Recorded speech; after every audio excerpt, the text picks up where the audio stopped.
Magandang hapon po sa inyong lahat mga kapising. Nandito po tayo sa sa aming baybayin sa sa may Siwon para tingnan ang kalagayan ng dagat kung malakas ba. Ayan, at sa awa ng Diyos hindi naman masyadong malakas. Medyo may kalayuan ng bagyo dito sa amin mga kapising, pero hindi rin kami makakalaot gawa ng nasa dagat yung bagyo dumadaan. So, sa dagat dumadaan ng bagyo kaya hindi kami makakalaot.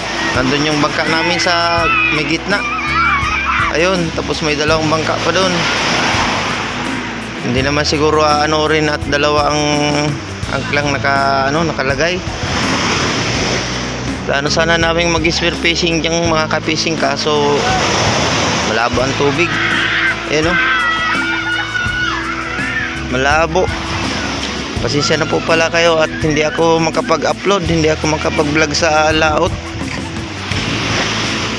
Hindi ko masyadong ginagamit itong cellphone na nabili ko at hindi masyadong stabilize ang kanyang video. Pero sa susunod na laot namin subukan ko na mga kapising at wala talaga tayong upload.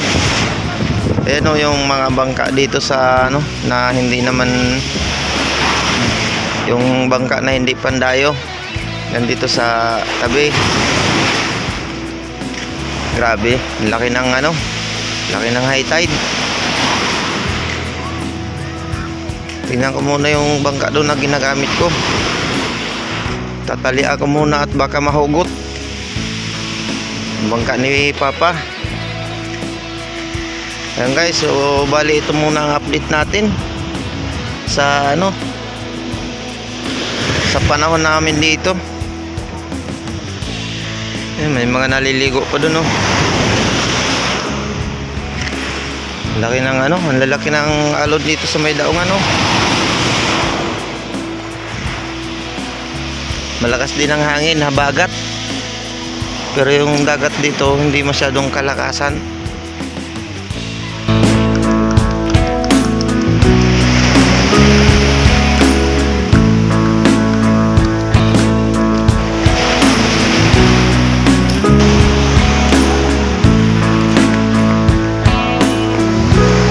Tanglo.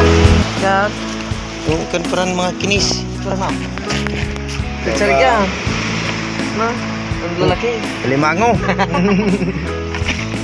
Pwede na. Pwede nang gataan.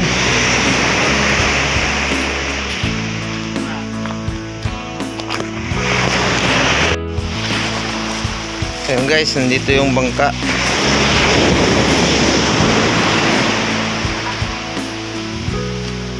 Ito yung ginagamit ko. Nakatali na pala.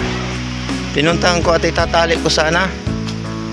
Pero yun, nakatali na pala guys. Pinali yata ni Otol GR.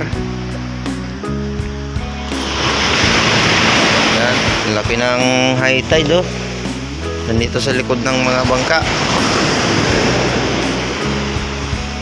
Yung panahon namin guys parang walang bagyo. Although may hangin, tapos may kunting ulan, pero ang ulan na yun nandun na sa sa side doon kung saan nanggagaling yung habagat. Doon sa banda ron nandun na yung nandun na yung kaulapan. Ayun yung kapalang ulap doon galing yung habagat.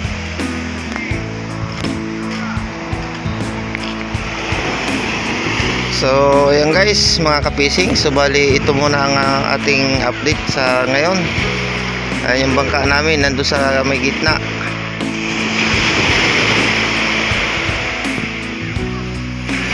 Okay naman yung yung kuha ng cellphone natin.